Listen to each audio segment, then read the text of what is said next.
Hello students, how are you all? So today we are going to learn about the Mendeleev's periodic table.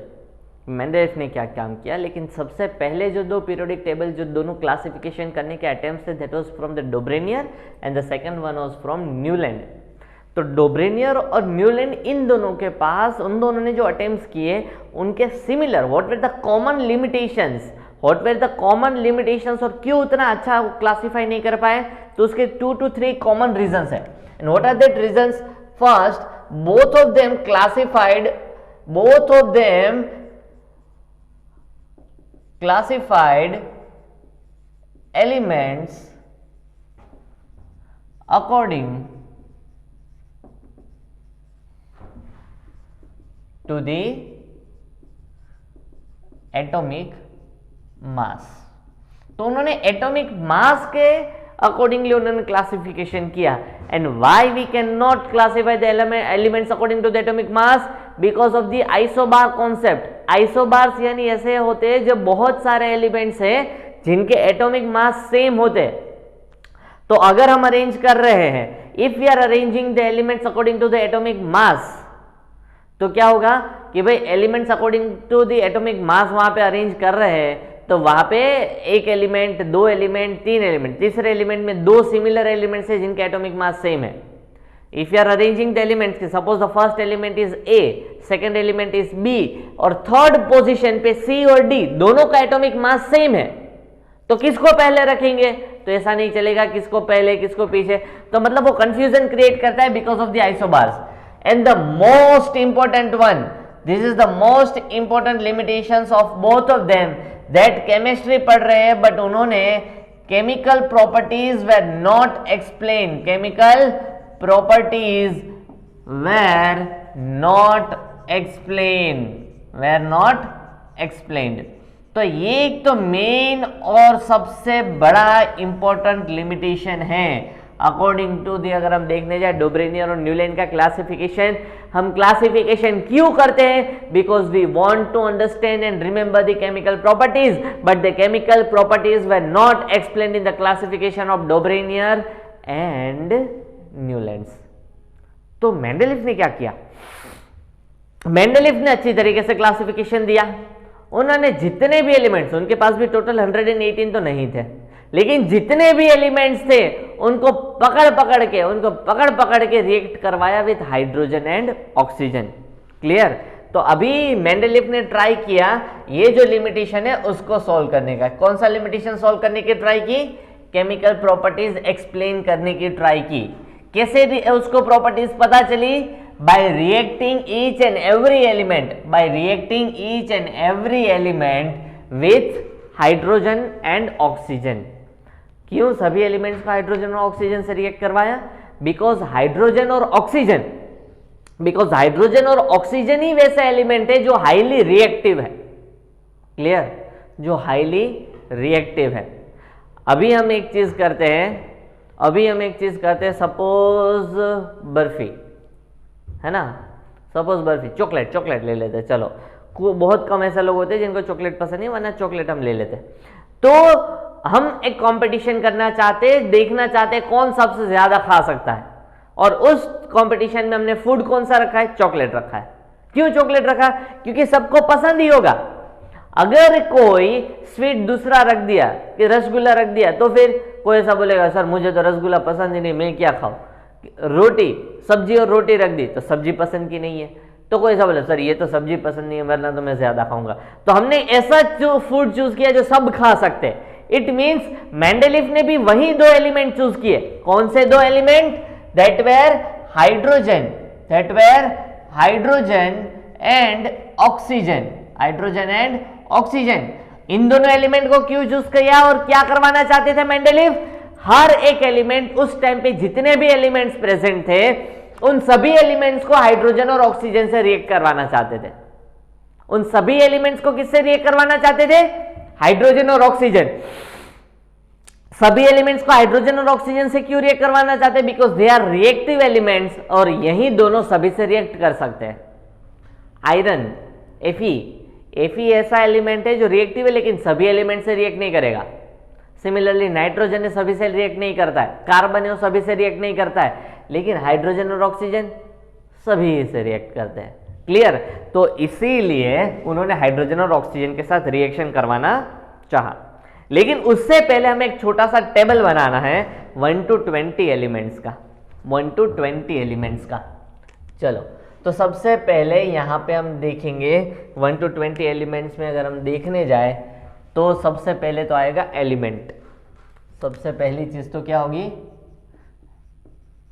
Element, फिर उसका symbol, then number of electrons, number of electrons, फिर हम लिखेंगे electronic configuration, फिर हम लिखेंगे valency और फिर आयंस। क्लियर? तो ये जितनी चीजें हमें लिखनी है। क्लियर? तो हमें क्या क्या लिखना है? Chemical elements, symbol, number of electrons, electronic configuration, valency और आयंस। फॉर एग्जाम्पल, सबसे पहला मैं ले लेता हूं हाइड्रोजन। क्या लेते हैं बेटा हम? हाइड्रोजन। हाइड्रोजन का सिंबल क्या होता है बेटा? हाइड्रोजन का सिंबल होता है H। Number of electrons hydrogen के पास कितने हैं? 1। इलेक्ट्रॉनिक कॉन्फ़िगरेशन यानी ऑर्बिट्स में अरेंज करना, तो एक ही इलेक्ट्रॉन है तो एक ही ऑर्बिट में, फर्स्ट ऑर्बिट में 1 इलेक्ट्रॉन। इसकी वैलेंसी क्या हो सकती है? +1 भी हो सकती है, -1 भी हो सकती है। इसीलिए हाइड्रोजन H+ भी होता है, H- भी होता है। हमने आयंस वाले टेबल में देखा था, जिनको याद नहीं है वापस कर सॉरी। क्लियर? तो आयंस वाले टेबल में हमने देखा था। देखो, टेबल बनाने का फायदा ये होता है, पता चल जाएगा आपको। क्लियर? थोड़ा सा ढंग का दिखेगा भी सही। तो यहाँ पे टेबल बनाते जाओ, सबको सारी चीजें कंप्लीट करनी है। हाइड्रोजन, हाइड्रोजन के बाद आएगा हीलियम, हीलियम के बाद आ जाएगा लिथियम। बाकी सारी चीजें कंप्लीट करते जाओ भाई, है ना? इतना तो आना चाहिए। अगर इतना भी नहीं आता है तो फिर आप ना लो, 10th रहने दो, 9th में वापस चले जाओ। लिथियम के बाद आता है बेरिलियम। बेरिलियम का एक बार स्पेलिंग चेक कर लो, बेरिलियम का स्पेलिंग सही है ना? क्लियर? बेरिलियम के बाद आता है बोरॉन। बोरॉन के बाद आता है कार्बन। कार्बन के बाद आता है नाइट्रोजन, और नाइट्रोजन के बाद आता है ऑक्सीजन, जिसकी सबको ज़रूरत पड़ती है। क्लियर? तो यहाँ पे बोरॉन देख लो, देन कार्बन, नाइट्रोजन, ऑक्सीजन, और उसके बाद हम ले लेते हैं फ्लोरीन। चलो, उसके बाद फ्लोरीन के बाद आएगा नियॉन। नियॉन के बाद अगर हम देखें तो sodium, magnesium, aluminium,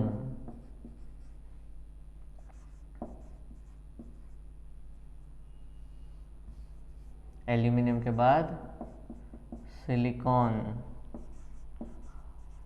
phosphorus, sulphur, chlorine,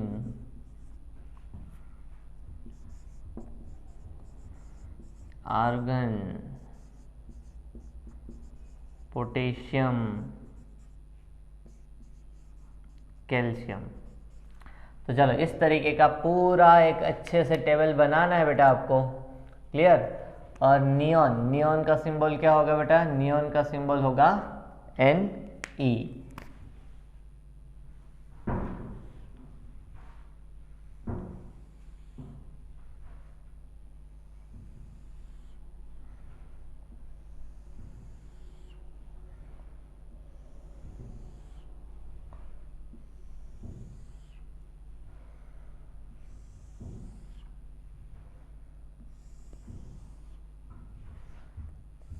चलो, फटाफट से टेबल कंप्लीट हो जाना चाहिए।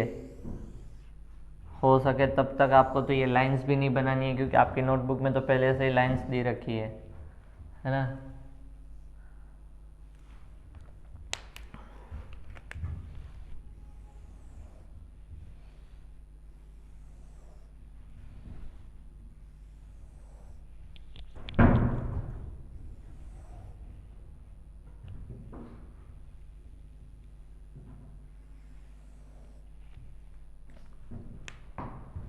चलो यहाँ से स्टार्ट करते हैं।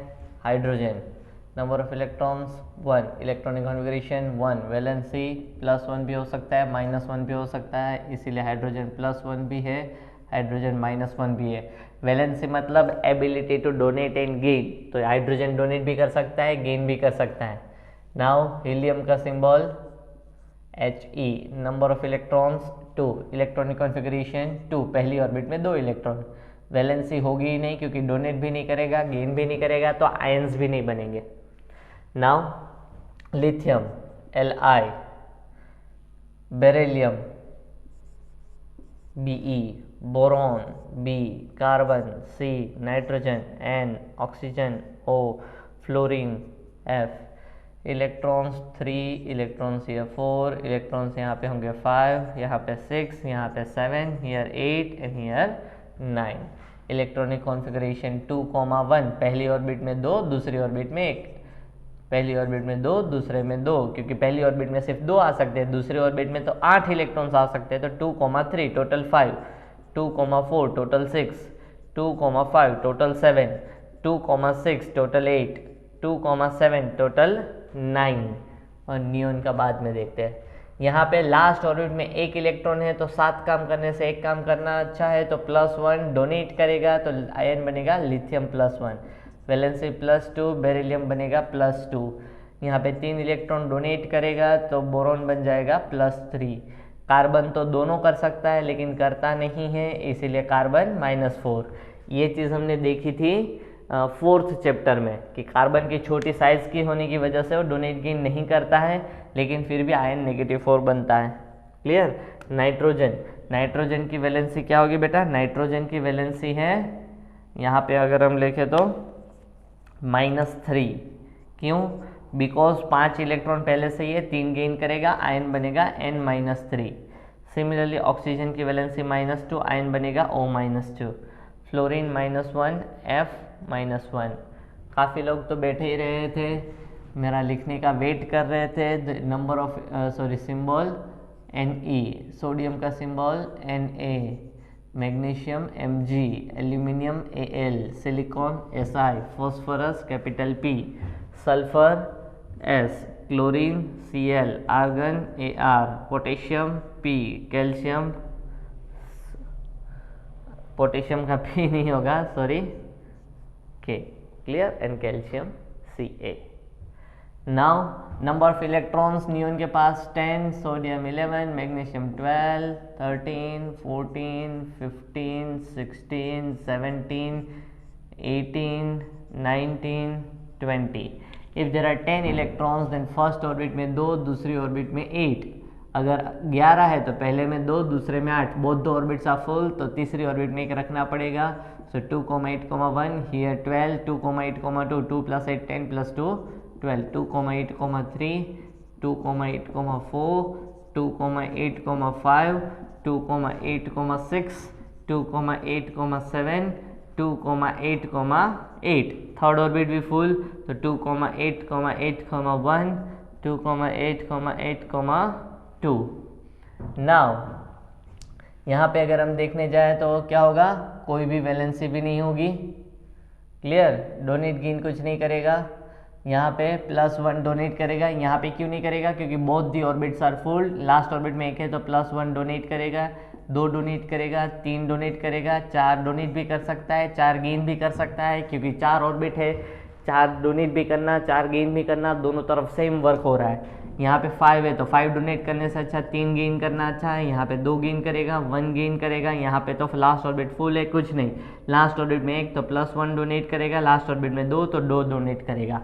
What will be the ion? यहाँ पे तो कोई आयन ही नहीं बनेगा। Sodium will be Na+1, Mg will be +2, aluminium will be +3, silicon दोनों हो सकता है, +4 भी हो सकता है, सिलिकॉन -4 भी हो सकता है, फॉस्फोरस -3, सल्फर -2, क्लोरीन -1, आर्गन का तो कोई नहीं बनेगा आयन बिकॉज वो डोनेट गेन नहीं कर रहा है।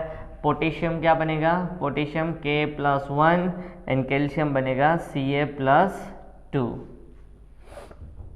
क्लियर? तो ये टेबल आपको याद रहना चाहिए। अगर ये टेबल अगर आपको याद है देन एंड देन हम कुछ काम ढंग का कर पाएंगे, वरना हमसे कुछ नहीं हो पाएगा। अगर हमें मेंडेलीव का पीरियोडिक टेबल सीखना है तो हमें ये चीज़ आनी चाहिए। It is most important thing to remember if you want to learn the modern periodic table as well as Mendeleev's periodic table। अगर मेंडेलीव पीरियोडिक टेबल सीखना है और मॉडर्न पीरियोडिक टेबल सीखना है तो आपको इतनी चीज़ें तो ध्यान में रहनी ही चाहिए, then and then we would be able to do that। तो अभी मैं जब भी नेक्स्ट लेक्चर ले रहा हूँ, क्लियर? तो अभी जब हम लेक्चर स्टार्ट करें, नेक्स्ट चीज़ आगे बढ़ाते हैं, उससे पहले ये पेज ओपन रखो। ये वाला पेज जो आपने लिखा हुआ है ना वो ओपन रखो सामने, नोटबुक कोई दूसरी बुक में लिखो या तो फिर कोई दूसरे पेज में लिख के सामने रखो और फिर उसके बाद पढ़ना स्टार्ट करें। क्लियर? अभी मैं जो भी पढ़ाऊंगा उसके बाद हम तभी सीख पाएंगे अगर आपको ये पेज आपके सामने होगा तो। अगर पूरा का पूरा याद है तो कोई दिक्कत नहीं है, याद होना चाहिए, because this is the thing that we have learned in the class 9th class में हमने इतना तो सीख लिया था। क्लियर? तो यही चीज आपको करनी है, 10 टाइम्स लिखनी है इन दी होमवर्क। कितनी बार लिखना है बेटा? 10 टाइम्स लिखना है इन टू दी होमवर्क। ये प्रिपेयर कर लेते हो then and then we would be able to remember the Mendeleev's periodic table. तो इतना कर लो, चलो बेटा जल्दी से, है ना, सारी चीजें लिख लो फटाफट।